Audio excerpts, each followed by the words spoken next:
everybody, welcome back to my channel. I am Sydney.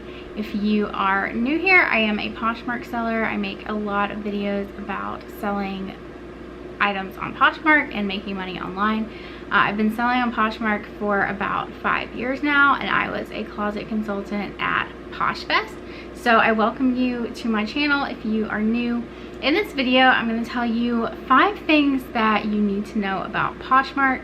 These are topics that come up quite frequently. I see them in my PoshBoss HQ group. I also see them in other Facebook groups, on Instagram, all over the place. So I wanted to kind of make just a collective video and talk about some of these things that I keep seeing over and over again that people seem to be really concerned about.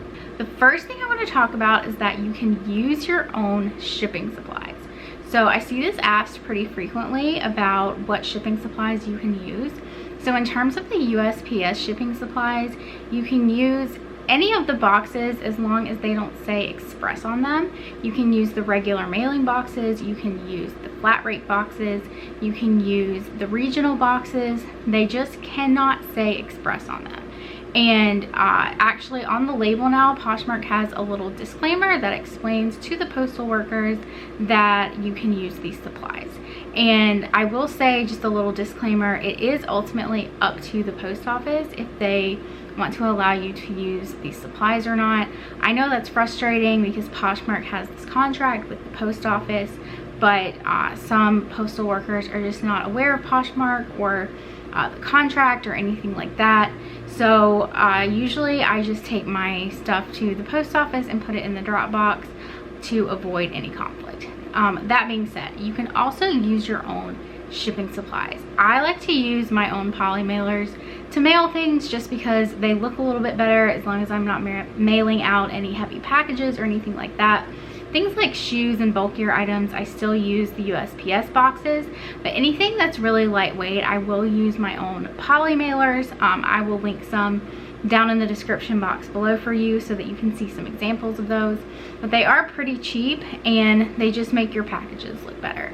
By all means, you can always use the free shipping supplies. I just prefer to invest in some poly mailers to make the packages look a little bit more presentable in terms of, you know, being pretty and making the customer have like an unboxing experience.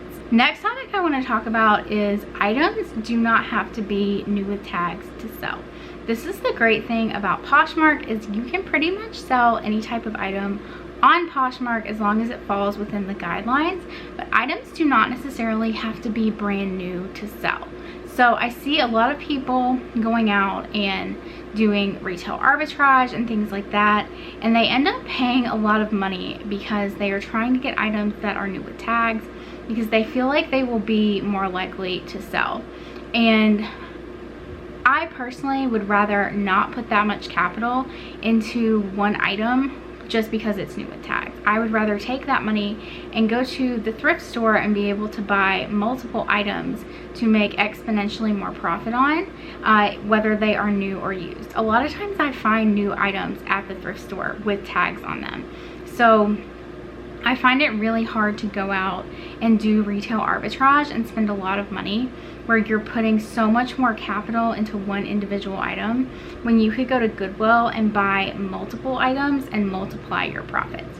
So don't feel like you have to have a closet full of brand new with tags items in order to make sales, because you can absolutely make sales on used items. Next topic I want to talk about is you need to have variety in your closet.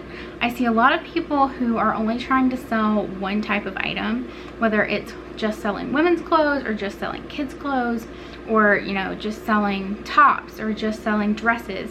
It's really hard to make consistent sales if you are only selling one type of item. So you want to add a lot of variety to your closet. Look at the Posh Markets. This is why Poshmark has implemented these markets features. So you want to have items in as many of these different Posh Markets as you possibly can. Men's, women's, kids, the home market. There's so many possibilities for you to make sales now on Poshmark. When I started on Poshmark in 2014, we were only allowed to sell women's clothing items. So Poshmark has come a very long way in terms of what they allow people to sell on the app, and I highly recommend you trying to have items in as many different markets as possible. That's going to bring you more customers, and it's going to bring you more consistent sales. If you are interested in learning how to make more consistent sales and how to make daily sales, definitely check out my course, The Daily Sales Formula. It is full of information, as well as a private Facebook group focused on helping you learn how to make sales on a daily basis. It's really great if you want to have a consistent side hustle, or even if you want to go full-time. So I will put the information about that down in the description box and in the comments. The next thing I want to talk about is success doesn't happen overnight. So I see a lot of people getting really discouraged because, you know, they're listing items and they're not selling right away. So some items will sell right away and some items won't. And that's just how retail is anywhere, not just online, but also in brick and mortar. I worked in retail starting when I was 17. When I was in college, I've worked in so many different places, from local boutiques to corporate companies, and this is how retail is everywhere.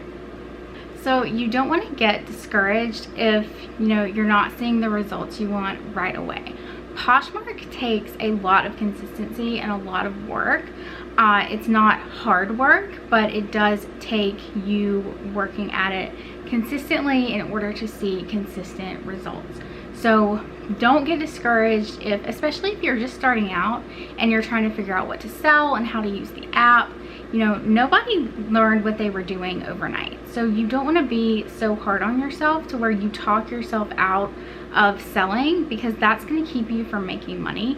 You want to be, you know, really positive to yourself and just tell yourself that it's okay if things aren't selling right away, and don't let yourself get discouraged. Just keep listing and keep working to educate yourself and to learn something every day about selling on Poshmark. This last topic is probably something that I see the most, and it's about being a Poshmark ambassador. A lot of people think that being a Poshmark ambassador actually hurts your sales, but becoming a Poshmark ambassador does not hurt your sales. It actually helps your closet in the algorithm. So when you become a Poshmark ambassador, Poshmark actually starts recommending your closet to people. That's why you automatically start getting more followers from it, and it may take a little while once you become ambassador for your closet to kind of be reconfigured in the algorithm. But you know, becoming Posh ambassador is not going to hurt your sales. That is telling people that you are a trusted seller with Poshmark.